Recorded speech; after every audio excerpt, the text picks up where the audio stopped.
This is the Snicket home service. Hello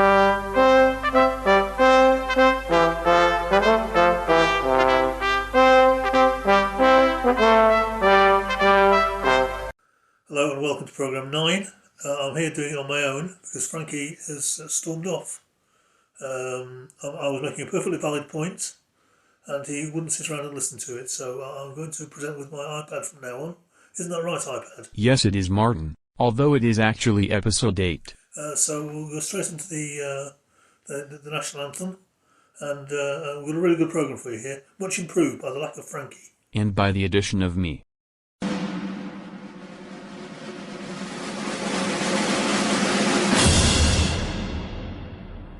We do not know what lies ahead, but our times they're coming. And if we believe all that's been said, it's a kind of unraveling. The ground beneath our feet is shaking, and with each day's news our hearts are aching. So put your hand in mine, my friend. We'll face what comes together. We'll face what comes together. Hello, listeners. Can you hear me? Don't worry. I didn't abandon the show like Martin doubtless told you I did. No. We may have our disagreements, but I'd never abandon the show. I'm here to steer the ship right. Martin can't run a show without me. It's pointless. Got a great show lined up for you this week. First up, it's Anne Wyatt, who's overcomplicating the waltz. Waltzes are something I like very much and I know a little about that I would like to share with you. So I'm sure a lot of people know that waltzes are often 3-time tunes, dances in 3-time. And you kind of go right, swivel, swivel, left, swivel, swivel, right, swivel, swivel, left, swivel, swivel, when you're dancing in 3.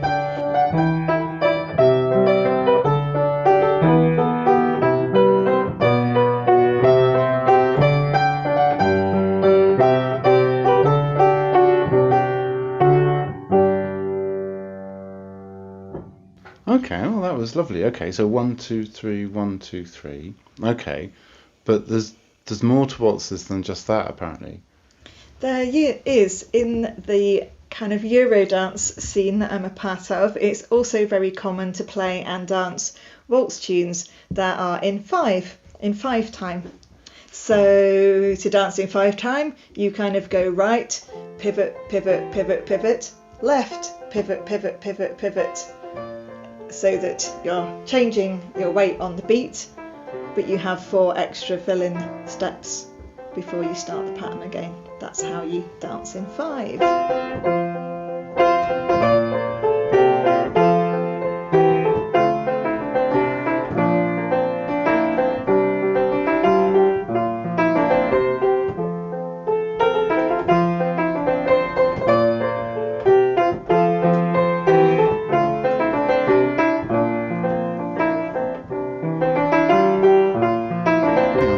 Just about wrap my head around that. Okay, 1, 2, 3, 4, 5. 1, 2, 3, 4, 5. Okay.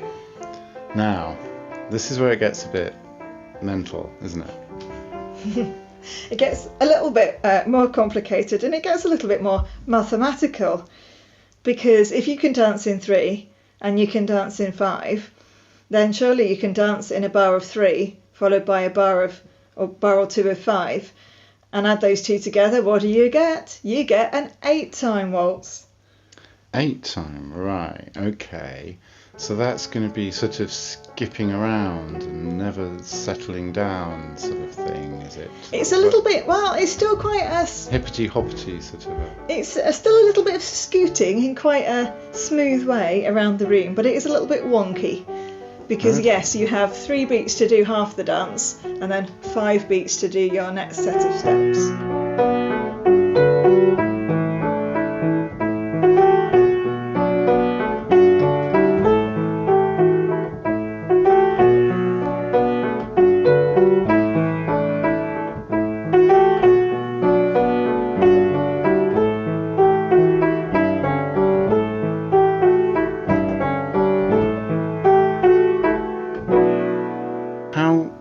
actually dance to these things?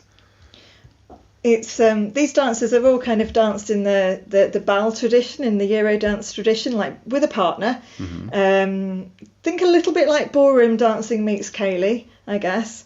So you have got a partner to balance with on the dance floor as you're doing these stepping and scooting steps together, but you're turning in smooth little circles as a couple around the whole edge of the dance floor. Right. You're turning anti-clockwise, and I think that's right, and all the couples are going anti-clockwise around the whole dance floor at whatever speed they choose. Once you've got 3, 3 and 5, the number combinations are kind of limitless, really. But today we're only going to go as far as adding 2 sets of 3, i.e. 6, with 5 to make 11. But yeah, I've got a lovely tune I've been playing for a lot of years. I didn't compose any of these tunes for myself. They're all from far better musicians than me. But I've got a lovely lyrical 11-time tune. Just to make this one tricky, this tune has got like 3 sections. And in the first section, it has got 3, followed by 3, followed by 5. But just to keep us on our toes as dancers, listening and following, the second and third parts of the tune have the pattern the other way around. They have a 3, a 5 and a 3. So a 3, 5, 3 sandwich. And you're starting to look worried. Well, I'm intrigued. Yeah, let's hear this tune and see if I can follow along.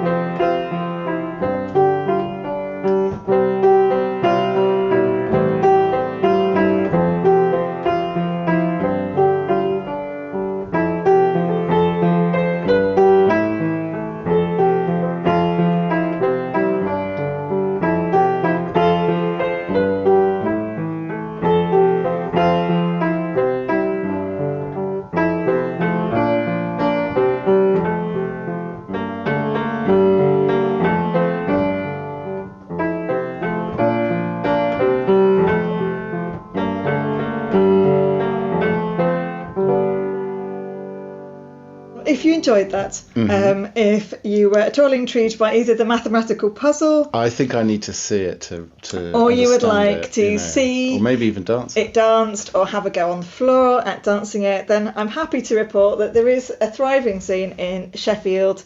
A group called the Sheffield Euro Session, who meet on a Thursday evening, the second Thursday of the month, in person under normal circumstances upstairs in the Shakespeare's pub.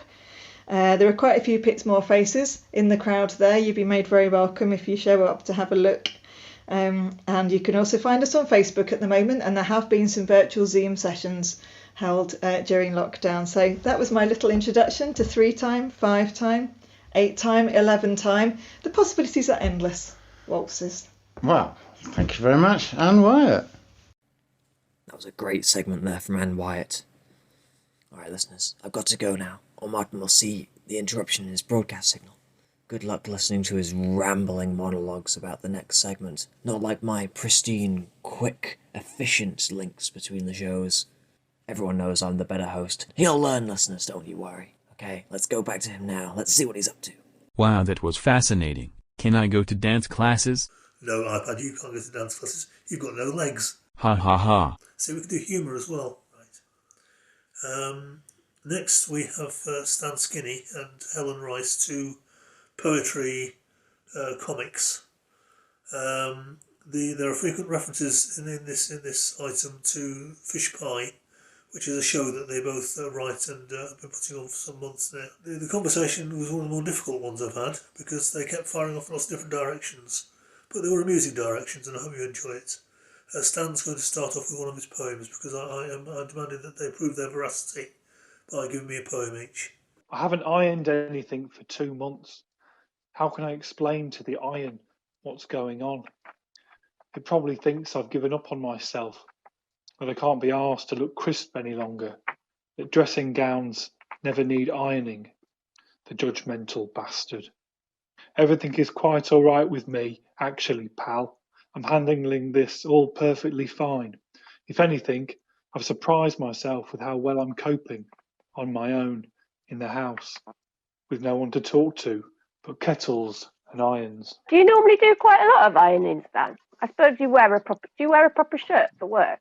I have to wear a shirt for work, so I used to have my morning routine would be ironing a shirt, and then so most Every of my mornings day? was mostly Well, I miss going out in the evening because I work at, unlike Stan, who gets up every morning and irons his shirt and goes out to an office. I do sit at home in front of my computer during the day. For £4. Some pounds get paid for that. So I'm going out in the evening and socialising and creating with other people is what keeps me going, really. So I've found it pretty tough. How about you, Stan? Are you missing it? Certainly I did have a fairly devastating. 2020 was meant to be the year. We had all these big visions, all these big plans for Fish Pie. They were all in place for sort of festival appearances and fringes, and but that all has got sidelined. But funding bids, we did quite a few funding bids, didn't we? Yeah, but on the whole, for me, it's actually sparked a sort of resurgence in creativity. Thanks for that. I finally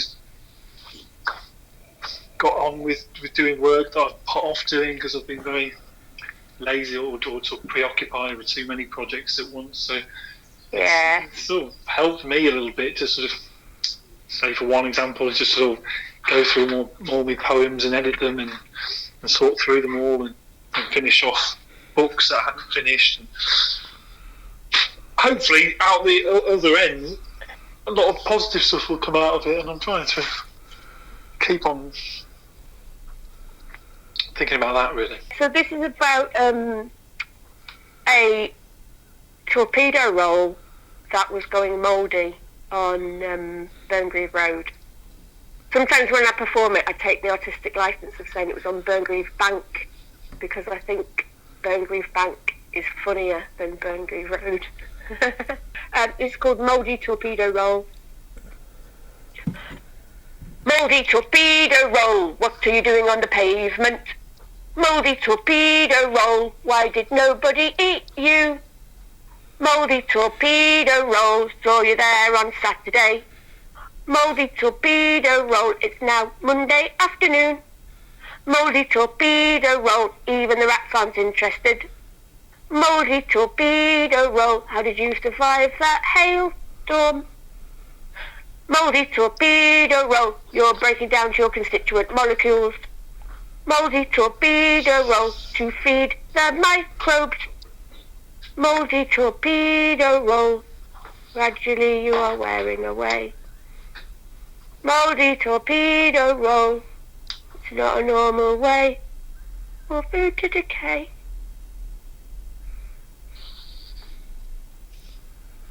That's it, it's done now. That was very poignant.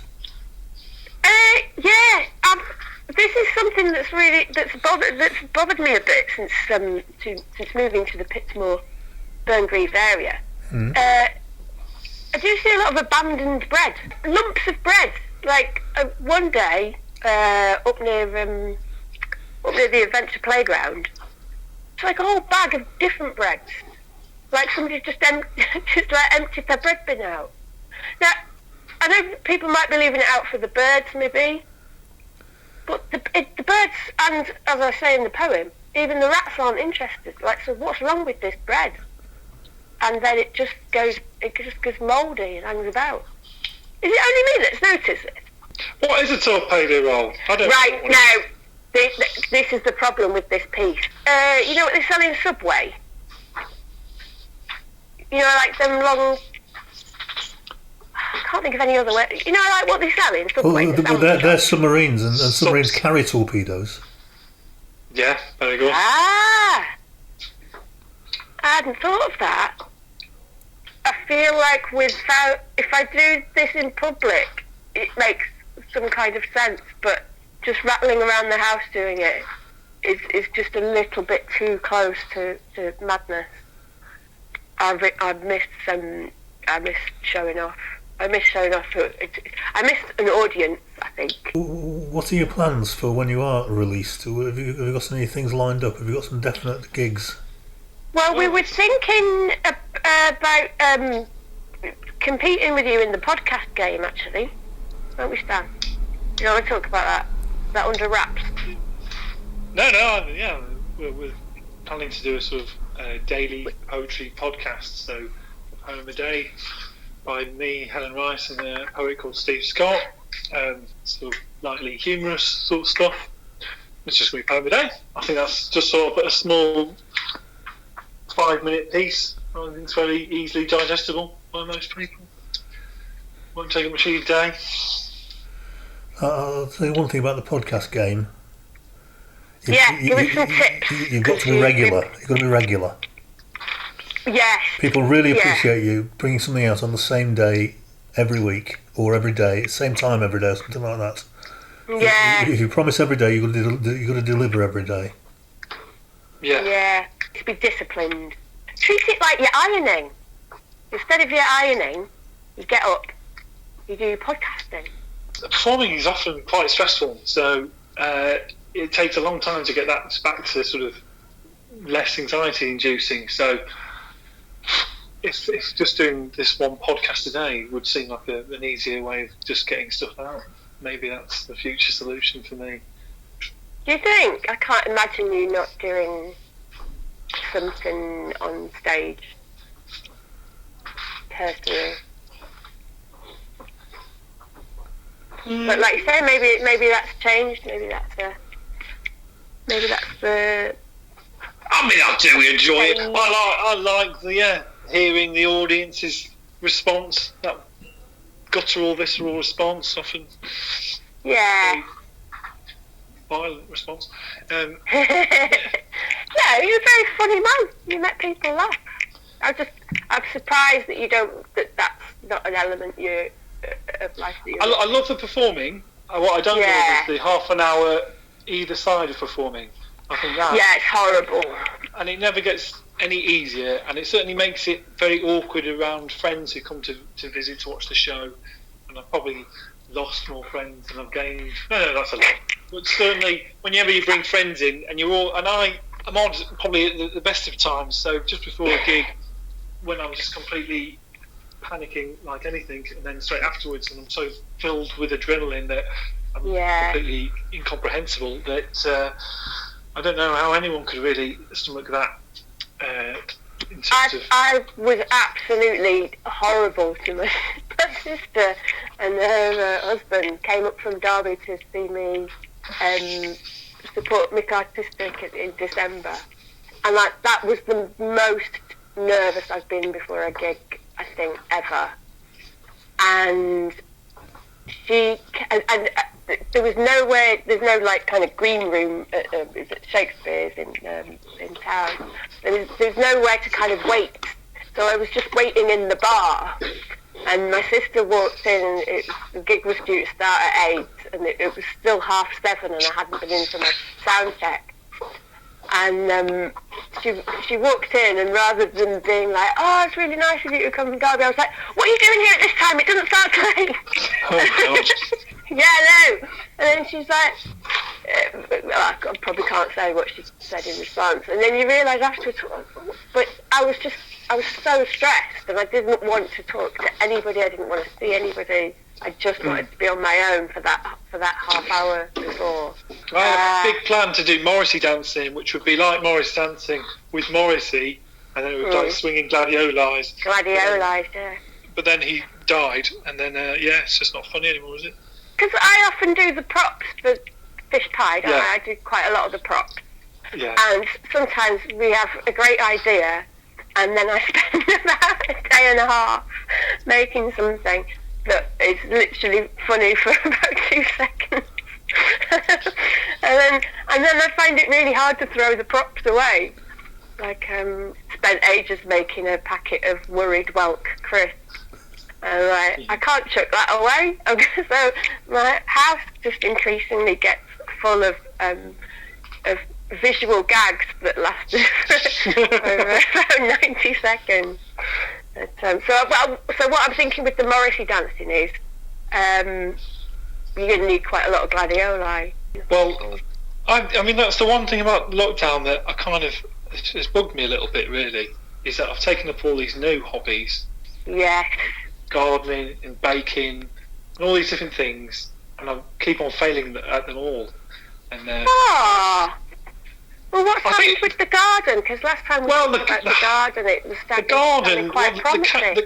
The cactus now sees the veg patch that I spent most of a weekend digging. Giant litter tray. Big litter tray, yeah. So, well, now I'm trying to think of solutions to that. There's loads of solutions to that. Netting is one.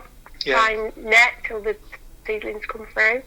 I think some cats really don't like paprika. So you can. Right. Paprika.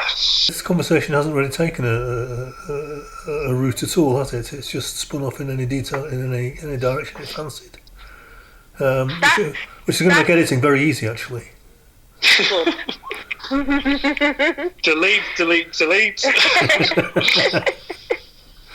Just don't bother, really. Yeah. He thinks he can replace me with a wacky sidekick? Well, two can play at that game. I've got my own co-host with me. Isn't that right, co-host Snicket? For the listeners at home, Snicket is of course a cat. What he lacks in English and hosting abilities, he makes up for in... well, I'm sure we'll find something. Anyway, let's go back to Martin before he notices the interruption in his signal. Let's see what him and his wacky iPad can do without me. Well, who's next, iPad? Hugh. That's what I'm asking you. Who is it? It's Hugh. No, it's not me. It's Hugh. That's who this is. Here's Hugh with his thought for the week. Last Friday, as well as VE Day bank holiday, was St. Julian's Day. Born in 1342, Mother Julian lived in the wake of the Black Death, and as an anchorite, a type of hermit, she would have been sealed up in her small room, her cell, for a lifetime of contemplation and prayer. This makes her an ancient example of self-isolation, though she didn't even do her hour of exercise or her regular trips to Aldi. But she was seeking to find calm and meaning in a chaotic world. She'd have been 39 when the peasants' revolt swept through her city of Norwich. Seeking calm in the chaos, she reaffirmed the motherly image of God and had a sense of love holding the fragility of all things. She once wrote, "He showed me a little thing, the quantity of a hazelnut lying in the palm of my hand, as it seemed, and it was as round as any ball. I looked upon it with the eye of my understanding and thought, what may this be? And it was answered generally thus, it is all that is made. Well, I marvelled how it might last, for I thought it might suddenly have fallen to nothing for littleness. And I was answered in my understanding, it lasts and ever shall, for God loves it." Now, I don't know what you make of that, but let me just offer from it the idea of little things being gateways to a grasp of something much greater. When we're locked in the stuck-at-homeness of it all, maybe there's the chance to look closer sometimes at these smaller things that tell of a big life. Time taken looking at a snail, they are quite amazing. Time taken enjoying that cup of Earl Grey tea rather than downing it before rushing off in the busyness of it all. And yes, time taken looking at the moon over Pitsmore. To allow small moments to speak of the bigger things in life. I don't think we need to identify as religious or be churchy to find depth and meaning, the spiritual, if you like, in the small and beautiful things of life. And one other to finish off. It was Julian, in the middle of the chaos and fear of her age, who sensed these words whispering through the noise. All shall be well, and all shall be well, and all manner of things shall be well. This is the Stuck at. home service.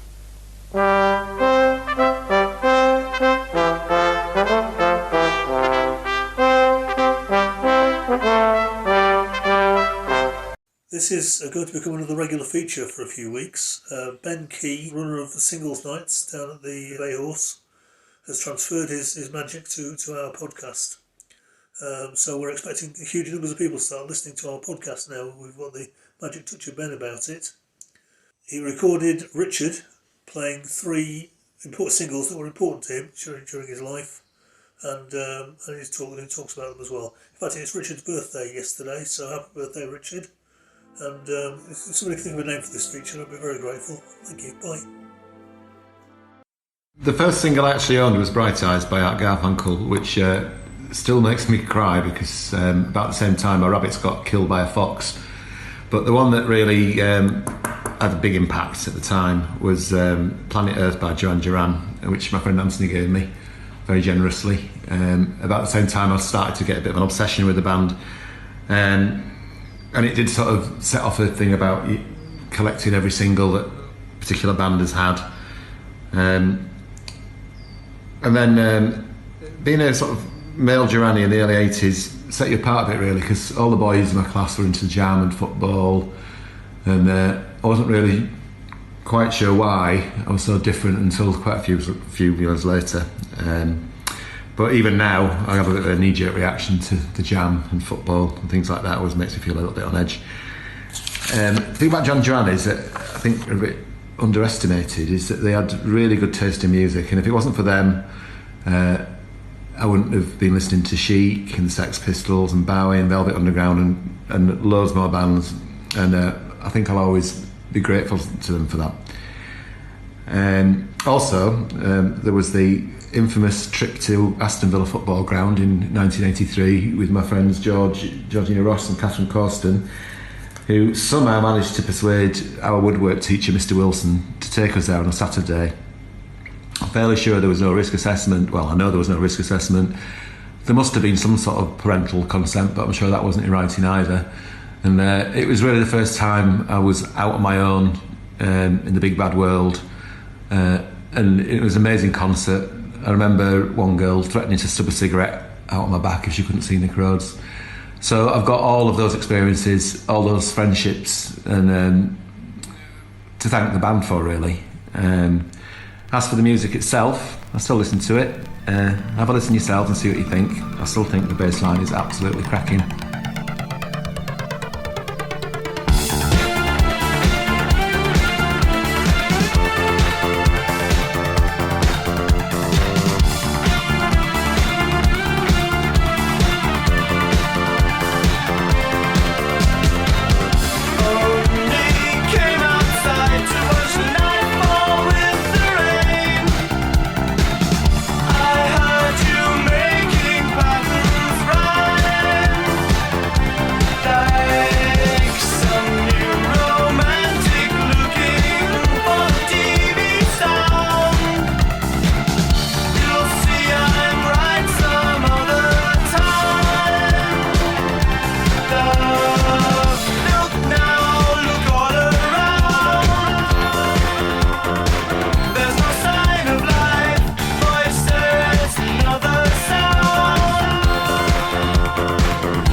It's actually my 52nd birthday this weekend, so the timing of this has been quite nice, really. So you probably spotted that all the 3 singles are from the 1980s. I don't think it's any coincidence, given my age. It's a bit of a cliche, but obviously the music you listen to when you're young tends to stay with you. So this song, Our Lips Are Sealed, by Funboy 3, is a particular favourite of mine, co-written by Terry Hall of the Specials and Jane Wheedling of the Go-Go's. 2 bands that on the surface seem quite different, but really probably must have had a very similar outlook, I think. In the 80s, I think bands made a choice about what side of the political divide they were on, which was very polarised. No change there, then, you might say. But obviously it was the height of Thatcherism. The Specials had already communicated that so effectively in Ghost Town. I mean, I grew up in a small town called Selby, so I didn't really witness the full deprivation and the riots and all the sort of things that were happening there. But Selby was strange because it's traditionally a market town, but in the early 80s a mine was opened which proved to be very short-lived. So there was an element of being aware of striking miners, the battles that were going on at the time. I always knew which side of the fence I was on because I viscerally hated Thatcher, probably communicated by my parents and picked up from them, but I just knew there was something not quite right about the huge divides in the country. This particular song does resonate with me because I do like to think that I can shut my ears to negative things that people say in general. Can't always do that successfully, obviously. But I do find it very uplifting in a strange way. And that's true of a lot of the music of the Funboy 3 and the Specials, that even though the themes and the lyrics can be quite bleak, there's something inherently joyful about the sound that they make.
That's when we lose the fear.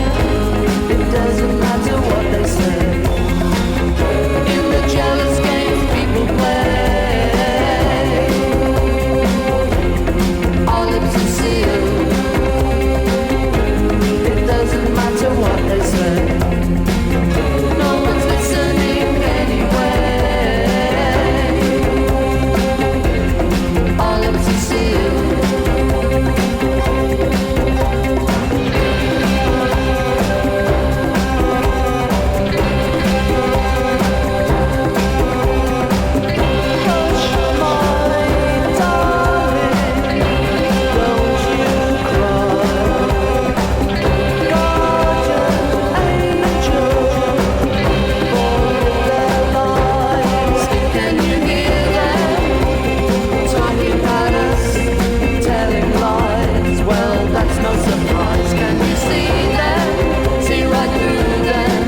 So after my sort of pop kid years, I took the turn into what you could loosely call indie music that many people take. And this is a classic of the era, a power pop gem called Makes No Sense At All by Husker Du. Husker Du were a very interesting band. There are two main songwriters, Grant Hart and Bob Mould, both of whom were gay at a time when you really couldn't be gay, or certainly couldn't be out and gay in a rock band. A bit of a sad indictment of the time, I think. I'm not quite sure when they both came out, but they were both tormented in various ways. Grant Hart's sadly not with us anymore after a long struggle with heroin. Bob Mould's a bit more of an interesting case. He went on to big success in the band Sugar, which came quite late in his career, really. But I read his autobiography on a train journey to his hometown of Minneapolis, bragging a bit there. I'd travelled across from Portland, Oregon, and on an amazing train journey across the Rockies and Glacier National Park. And his book was full of torment and sadness, and it sort of made me look at the songs in a different way. Even though they're obviously quite angsty on first listen, it did give them a bit more depth. But the song itself is a joyful thing, and I hope you enjoy it. Walking around with your head in the clouds, it makes no sense at all. So you're so short, but you're walking so tall, it makes no sense at all. Is it important you're yelling so loud, it makes no sense at all. Walking around with your head in the clouds makes no difference at all. Yeah, it makes no sense at all. Makes no difference at all. Well, I don't know why you wanna tell me when I'm right or when I'm wrong. It's the same thing in your mind. The only time I'm right is when I play along. When I play along. Walking around with your head in the clouds, it makes no sense at all. So you're so short, but you're walking so tall, it makes no sense at all. Is it important you're yelling so loud, it makes no sense at all. Walking around with your head in the clouds makes no difference at all. Yeah, it makes no sense at all. Makes no difference at all. Well, you concern yourself with evidence. It's evident to me.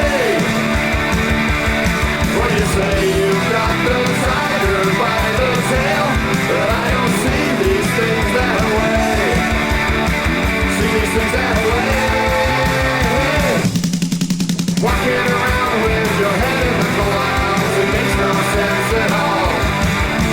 So you're so short, but you're walking so tall, it makes no sense at all.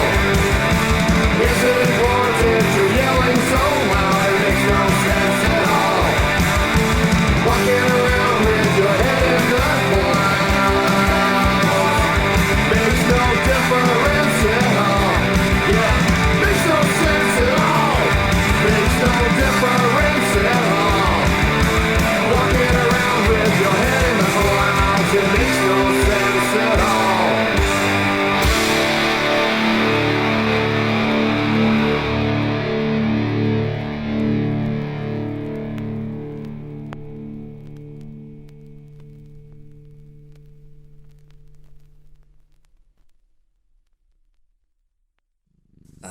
Sorry, listeners, the show on my end isn't going fantastic at the minute. Snicket, as a co-host, seems to have no respect for proper broadcasting etiquette and is currently just lying in a sunny patch on the floor, purring gently. It's like working with Martin all over again. It's awful. Anyway, let's see what Martin's getting up to in his recording studio downstairs. And of course, happy birthday, Richard. The next item comes from Delia, and I couldn't make head nor tails of it until I read this her email, and it all makes it abundantly clear. She writes, I have 4 nieces and nephews, and I'd better mention them all to keep me quite out of trouble. Solly, Mimi, Etta and Elise. The first 3 live near Epping Forest. Although they are far away, I look forward to the day I can visit them again and play the game Chicken, Rice and Peas. In this game, the person has to sing the lyrics to a song using only this phrase. The others have to try and guess the song. I am failing to do that in Mimi's case. Send my love to my sister Natalie, who is their warrior mum, with 3 children and always seems to undertake one of the hardest roles in the world with grace and dignity. Also love and respect to her partner, Dan, who is working tirelessly to feed the frontline staff at this critical time. So let's hear Mimi.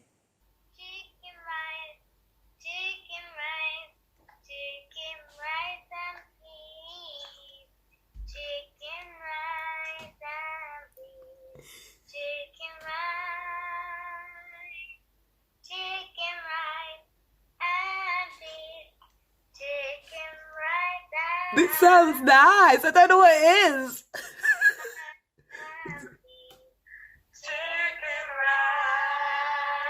Do it again. Do it again.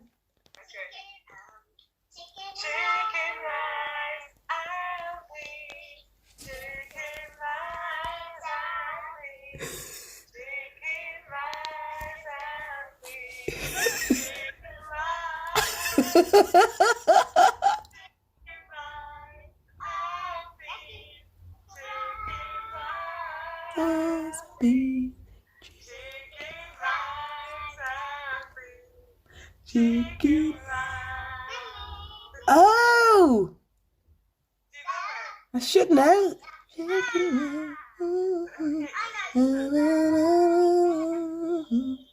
No, you're gonna have to tell me. No, I'm getting it, but I can't think of what the song is. Go on, spoil it for me. It's what? A Place in the Sun?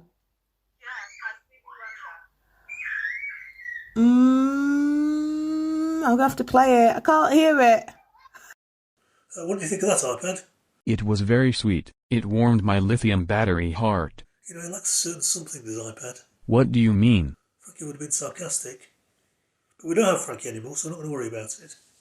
Now over to our constantly changing correspondent, Barnaby Birtwhistle.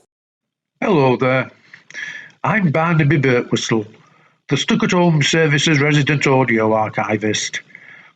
You don't need me to tell you about the situation we're in at the moment. Some folk, especially politicians, say it reminds them of the war. Well, as it happens, I've unearthed a recording of a public information talk given by an army officer in 1941. And you'd be surprised how similar our current situation is to the one he talks about. Folk were fearful of an enemy they couldn't see. They wanted to know what to do if certain things happened. They were worried about a shortage of essential equipment and so on. Anyway, listen for yourselves to this public information talk from 1941.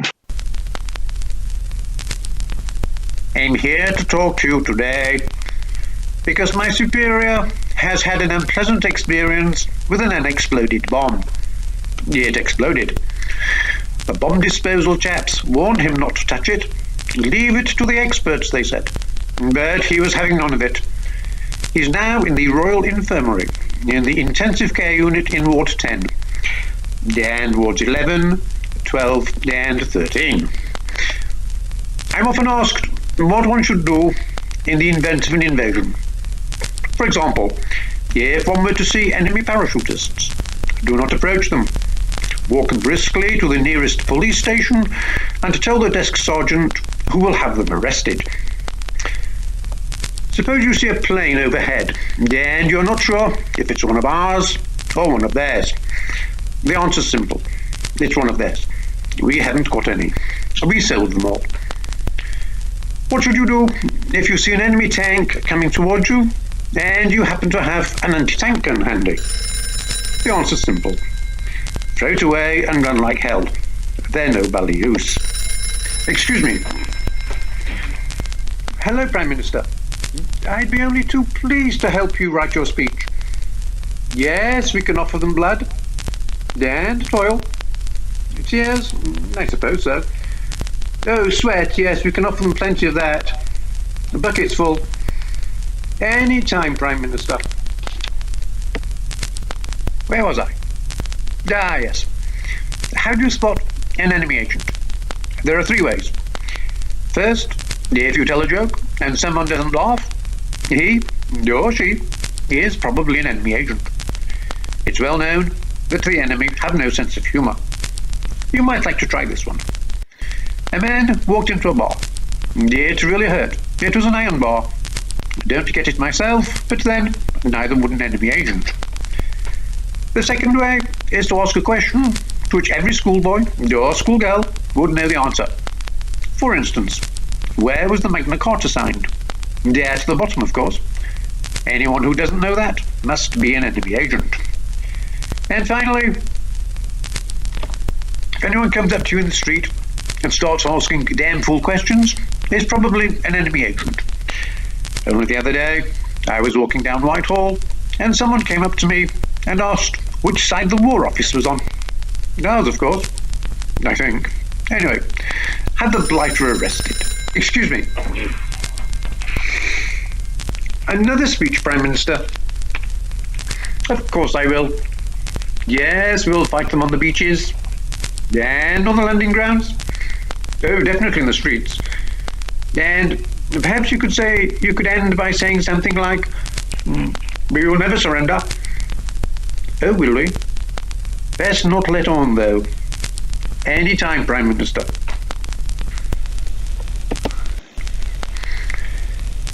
Careless talk costs lives. You never know when an enemy agent might be listening. A name or a date may seem trivial to you, but it could be very useful to the enemy. I therefore advise self-censorship, for which I've made a device.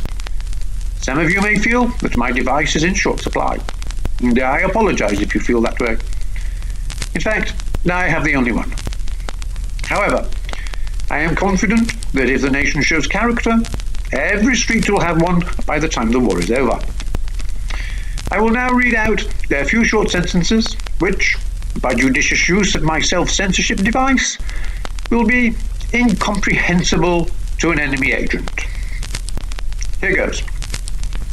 Speaking in the House of Commons today, the Prime Minister, Winston Hill, said that bombs had fallen on Trafalgar, Hyde, and Buckingham Palace. His Majesty the was unharmed and is now staying at number 10 Downing. Thank you, and good. Can't tear the damn thing off now. That was a great segment there from Barnaby Birtwistle. Did you hear that there, listeners? He's beginning to doubt his wacky robot accomplice. He's saying that he can't run the show without me. I'm the real brains behind the operation. I'm the one who records the audio. I'm the one who edits the bit where we talk and removes his long, hours-long monologues about every segment and, the weather. He just won't stop talking about the weather, listeners. But it's okay, listeners, because next up we've got another great section for you. And, I think I'll let Martin and his wacky co-host introduce it. See how good that iPad of his can do compared to me. Thank you, Barnaby. So what do you think of that item then, iPad? Oh shit, his batteries have gone. Oh, Frankie never ran out of batteries. I miss Frankie. Oh well, pressing on, eh? Here's Ingrid with a piece about housework. It includes poetry, prose and polemics, she says. I'm Ingrid Hansen and I'm going to go on talking about books, but today I'm going to talk about literature, cleaning and housework. I'm going to start with a quotation from a 2019 book by an author born and brought up in India who has lived in Britain for 25 years. So I'm starting straight in with a serious comment and we'll go on to think about other books and some lighter literary approaches to housework hereafter as well. So the quotation begins, 2 observations spurred the research that informs this book. The invisibility of domestic workers, which in my personal experience was exemplified in India, and a feminist, class-related or moral disapproval of outsourcing domestic work, in particular house cleaning, among some British people. The feminist perspective argues that outsourcing housework contributes to the stalling of the domestic gender revolution and conflicts with the notion of universal sisterhood. I have known British feminists who outsourced cleaning, as I myself have done, or who had been cleaners previously. Some academic feminists who were outsourcing cleaning felt guilty about it, while others were reticent. It was clearly a contested topic for conversation, even though I often heard harried female colleagues exclaiming, "I need a wife." The disjuncture between theory and these real lives concerned me. So that's from Latika Singh's excellent 2019 book, Work, Labour and Cleaning, The Social Context of Outsourcing Housework. It sounds like a bit of a mouthful, but I would imagine there aren't many women listening who don't have an immediate response to the idea of outsourcing housework, whether it's a joyous "yes please," a guilty "I do but I shouldn't," a tired "yes I'm the one who picks up that outsourced work," or a ferocious refusal to admit to any connection between women and housework at all. That connection, however, is one that most women do have to engage with, disengage from, actively refuse, challenge, embrace, reject in some way or another at some point or another in their lives. You may have noticed there's been a bit of a furore in the press recently about how much women are or are not happy to have time for housework now that they're staying at home due to coronavirus. Is this a joy in which women are able suddenly to do all the cleaning that they weren't able to do before, or a kind of chore in which women are expected to take on housework that they haven't been doing when they were going out to work? I noticed that men appear only as bit players in these stories, kind of in response to what's expected or not expected of women, but they're rarely about men. The assumption is never that men would like, ideally, to be at home doing the housework, although I have no doubt some would, just as no doubt some women would. I can unequivocally note that I have neither done more housework nor enjoyed the little I have done since I've been at home due to coronavirus. You may remember in my last piece on William Morris, I noted that among all the wonderful aspects of his imagined future world in News from Nowhere, an outstandingly limited one is his view of housework. He doesn't relegate housework to an irrelevance, and he doesn't make it the domain only of women. That's important, but he does suggest that women rather like it. "It is a great pleasure," he writes, "to a clever woman to manage a house skillfully and to do it so that all the housemates about her look pleased and are grateful to her." I noted when I was talking about News from Nowhere that this is a low point for me, and indeed it is. That has never been my experience. I've done housework of some sort all my life, here and there, and I've had a stint working as a cleaner in a care home, which was mainly characterised by boredom and a horrified wonder at how long it's possible to cook cabbage. Putting on lunch for the residents was another of my jobs once I'd finished cleaning the rooms. In my own life, I am spectacularly bad at housework, and I care spectacularly little about it. I can remember in my late teens sitting in my mother's kitchen reading a book while a pan of carrots boiled dry and started emitting black smoke. I didn't notice until my mother came down from upstairs, alerted by the smell. When I was at university, my father and sister came to visit me one day, and on leaving, my sister told me later my father had said to her, "Do you think she's going to turn out to be a bag lady?" My mother was tidy, my sister keeps a house of unbelievable loveliness, my father is organised and neat, my grandmother, who moved to the city of Dayton, Ohio in the States from a large farming family, kept an immaculate house. I have never managed it. A friend's daughter passing by my house just the other day complimented me on my odd socks. I was flattered, but it's not a fashion choice, it's the result of deep untidiness. I never know where a matching pair of socks is. Of course, housework is a source of tension in many relationships, and there are many studies and statistics to show that this is one of the great causes of arguments between people living together. Mostly in my marriage, we just rolled with it. I was lucky enough to marry someone equally messy who also didn't expect me to be responsible for the house. So mostly we lived with a comfortable degree of chaos, heartened by the good old Bob Dylan quotation, "Chaos is a friend of mine." And we had occasional blitzes and an agreement to keep the rooms other people would see relatively tidy. So I'm just going to note now two quick literary moments of untidiness. One is a great comparison with Iris Murdoch. In the memoir that her husband wrote about her, he notes the way that there were books piled up everywhere in the house, and yet it was incredibly messy everywhere else. And I love the idea of this wonderful author just really not bothered about the state of her house, and the two of them lived in a great deal of untidiness. The other is a great moment in a book by Maddie Paxman. Maddie Paxman is an author whose husband, Michael Donaghy, a great poet, died young of a heart attack. And in her book, The Great Below, about her grief after his loss and their own lives together, so the book moves between talking about his death and the shock of it and the way that they got together and the way that they lived together. So in the section where she's talking about their lives together, she recounts what seems like an extraordinary incident, which is bizarrely mirrored in my own life. After a burglary one time, when she's living with Michael Donaghy, the police come round, and on looking through the house to see what the damage is, they go into Michael Donaghy's study, untouched by the burglars and say, whoa, they've really trashed it in here. What a mess. And they're too embarrassed to say, actually, the burglars didn't come in here. That's just the way we live. It's a great story, and I have had precisely the same experience with police visiting our house after a burglary. Which brings me on to the last bit of my own story before we come back to a couple more literary instances of cleaning and housework. When my husband got ill with acute myeloid leukemia in 2014, it turned out, as we researched it right in the early days, that one of the characteristics of that disease itself is that it wipes out immunity so that it's super easy to catch infections of any kind. We were among the first in Sheffield to be trialled with having some of the treatment at home instead of wholly in hospital, because otherwise he would have had to be in hospital for months and months. In fact, he was in hospital for months, but he was able to come home for bits of it. And I discovered over the year and a bit of my husband's illness, as he came home whenever he could, that love could do what nothing else had in 45 years of my life. The weekend he was diagnosed, I went on a shopping spree for cleaning products. I cleaned the house from top to bottom, and for a year and a bit I became a cleaning fiend. Our house was spotless, the washing machine was in constant use, and my hands were dry with all the hand washing. In the last few months he was at home before his death. A friend paid her wonderful cleaner, Odette, to come and help us. For some, the very words, her wonderful cleaner, will be raising hackles or raising questions about status, class, inequality, privilege, the matters we touched on at the very beginning, and rightly so. And that brings me on to A Manual for Cleaning Women by Lucia Berlin. This collection of short stories was published posthumously in 2016. The author, an American writer, had published various short stories in magazines and with small presses between about the 1960s, I think, and the 1990s.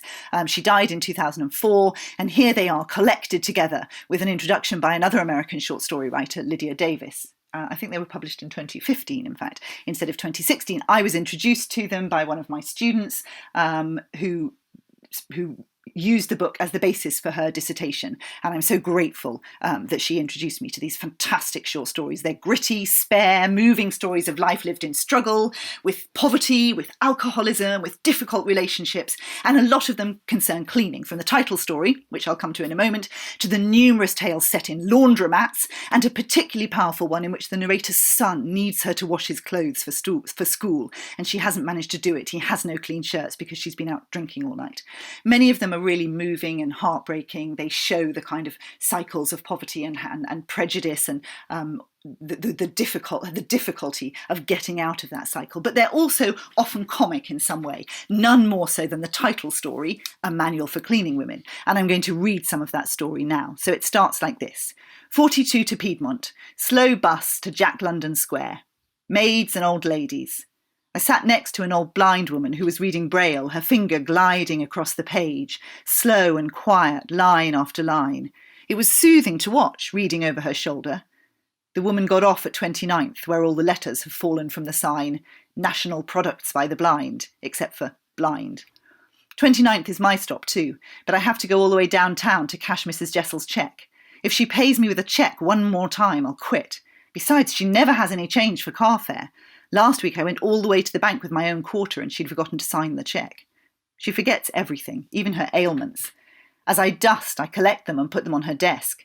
10 a.m, nausea, misspelt, on a piece of paper on the mantel. Diarrhea, misspelt, on the drain board. Dizzy poor memory on the kitchen stove. Mostly she forgets if she took her phenobarbital or not, or that she's already called me twice at home to ask if she did, where her ruby ring is, etc. She follows me from room to room, saying the same things over and over. I'm going as cuckoo as she is. I keep saying I'll quit, but I feel sorry for her. I'm the only person she has to talk to. Her husband is a lawyer, plays golf and has a mistress. I don't think Mrs. Jessel knows this, or remembers. Cleaning women know everything. Cleaning women do steal, not the things the people we work for are so nervous about. It's the superfluity that finally gets to you. We don't want the change in the little ashtrays. Some lady at a bridge party somewhere started the rumour that to test the honesty of a cleaning woman, you leave little rosebud ashtrays around with loose change in them here and there. My solution to this is to always add a few pennies, even a dime. The minute I get to work, I first check out where the watches are, the rings, the gold lame evening purses. Later, when they come running in all puffy and red-faced, I just coolly say, under your pillow behind the avocado toilet. All I really steal is sleeping pills, saving up for a rainy day. Today I stole a bottle of Spice Islands sesame seeds. Mrs. Jessel rarely cooks. When she does, she makes sesame chicken. The recipe is pasted inside the spice cupboard. Another copy is in the stamp and string drawer, and another in her address book.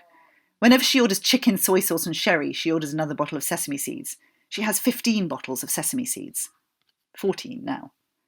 At the bus stop, I sat on the curb. 3 other maids, black in white uniforms, stood above me. They're old friends, have worked on Country Club Road for years.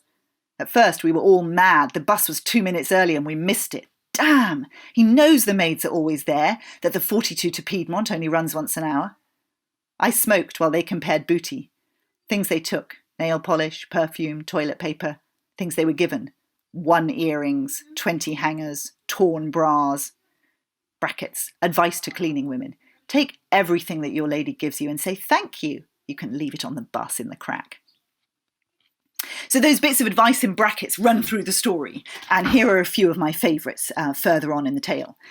Cleaning women. As for cats, never make friends with cats. Don't let them play with the mop, the rags. The ladies will get jealous. Never, however, knock cats off chairs. On the other hand, always make friends with dogs. Spend 5 or 10 minutes scratching Cherokee or Smiley when you first arrive. Remember to close the toilet seats. Never work in a house with preschoolers. Babies are great. You can spend hours looking at them, holding them. But the older ones, you get shrieks, dried Cheerios, accidents, hardened and walked on in the Snoopy pyjama foot. Never work for psychiatrists either. You'll go crazy. I could tell them a thing or two. Elevator shoes? And finally, the best bracketed piece of advice that I love, cleaning women. Let them know you're thorough. The first day, put all the furniture back wrong, 5 to 10 inches off or facing the wrong way. When you dust, reverse the Siamese cats, put the creamer to the left of the sugar, change the toothbrushes all around. A totally different American take on cleaning is the 1976 collection of short stories Cleaning Up New York, written by Bob Rosenthal, a poet who takes up cleaning for other people to make ends meet. And he has a pretty good time cleaning, actually, but in one passage he nicely highlights some of the gender expectations around cleaning that persist today. And of course it's worth noting that Bob Rosenthal takes it up as a kind of, he is making ends meet, but he has another life that he's really living in the same way, in fact, that Lucia Berlin did, but her stories are much more rooted in a kind of reality than Bob Rosenthal's. Here's a good moment from one of his stories, and I'm just going to remind myself the title, which is called How Things Get Dirty. Just going to read one paragraph from this. Cherry knows that I know my job and lets me do it all around her. I meet her girlfriends, hear her gossip. We talk about romances. I meet her backdoor friend. I put the cap back on her toothpaste. I confide bits of my heart to Cherry. We just talk about it. The household is run on a steady flow of hard cash. All the food is the most expensive health brands, and there are 5-gallon water bottles for drinking and in case of drought. What is really needed is a live-in maid with her own budget. If I was she, I would buy a big garbage pail with big trash bags, and I would buy a vacuum cleaner to really get all the hair and dust off the floors. Cherry once refers to me as the maid as she talks over the phone. Being described as the maid at first hurts my feelings because I see my job as more independent and more of a service than maid's work. But the work is like maid's work. I finally realised that there's no definition of the word maid that does not include the word woman or girl. I don't feel like a woman while I'm working. I do feel like yelling, "Cleaning man!" at Cherry, but she's only talking into the telephone, and maid is meant to mean something to the other party, not to me. Well, that's 1976, and housework is still a gendered matter. I'm going to finish with a quick contemporary story and a final poem. Last year, the cleaners at University College London went on strike to protest against their conditions. As outsourced workers, they were denied the kind of basic benefits such as university sick pay, proper holiday pay, proper maternity leave that was available to all other university employers, but the university treated them simply as kind of separate contracted-in workers. And so they didn't get those kinds of benefits and struggled. They finally decided to go on strike, and one of the cleaners, Leah Meyer Donder, told The Guardian in December 2019 about it. She notes that it was the biggest strike of outsourced workers in UK higher education history, and that it did result in some changes, improvements in pay and conditions. But most strikingly, in her account of the events, in which she talks about how she didn't have enough money to survive after a couple of operations because she wasn't getting enough pay and she had to rely on other people, Donder also says of that strike, for the first time in our lives, we weren't invisible. I It's a great quotation about the lives of those who are doing cleaning for others. And I'm going to finish these rather random reflections on literature and housework with a poem by the American poet Dorianne Laux. It's called The Idea of Housework. What good does it do anyone to have a drawer full of clean knives, the tines of tiny pitchforks gleaming in plastic bins, your face reflected 8 times over in the oval bowls of spoons?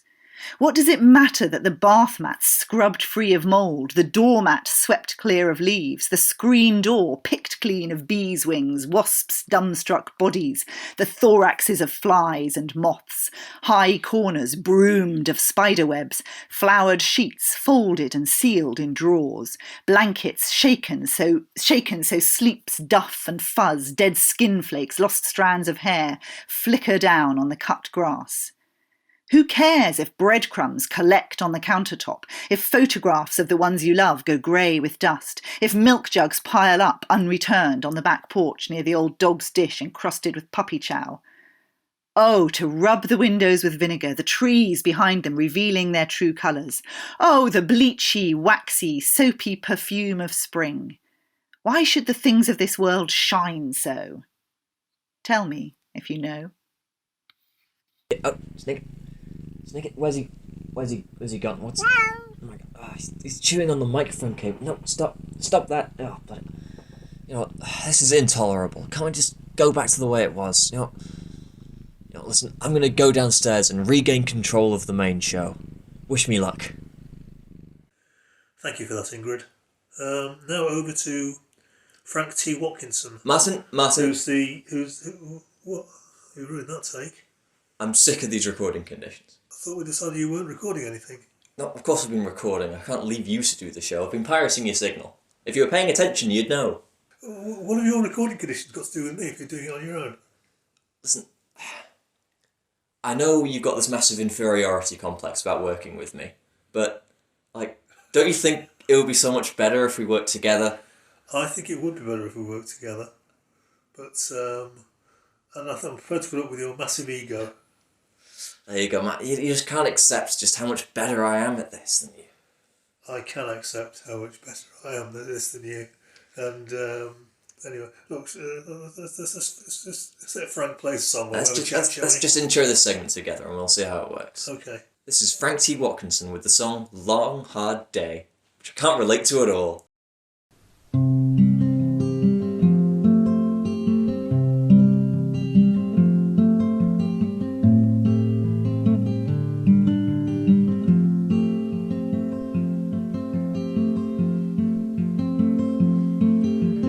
Walk with me for a little while and just say something that'll make me smile, you know.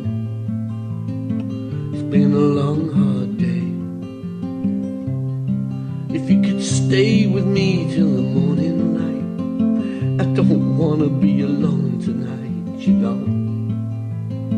It's been a long, hard day. It's been a long, hard day.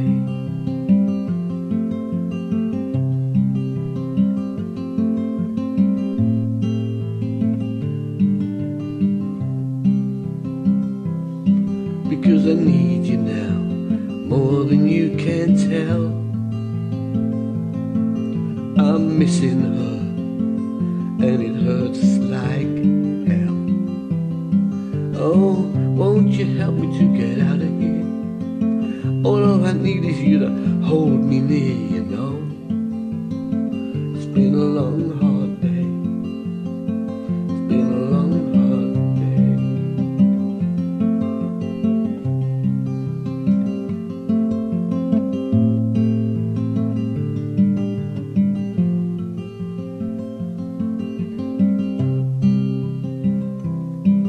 I'm missing her every second, every minute, every hour, and every day.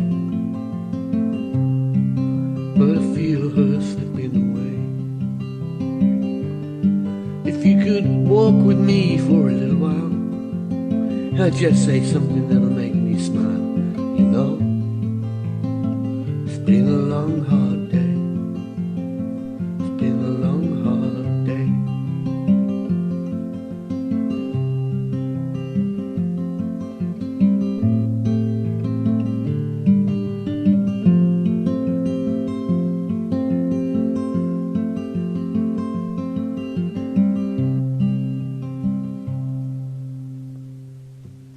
Well, that was Frank, who's going to become a regular on this show, I think. Are you going to be a regular on this show?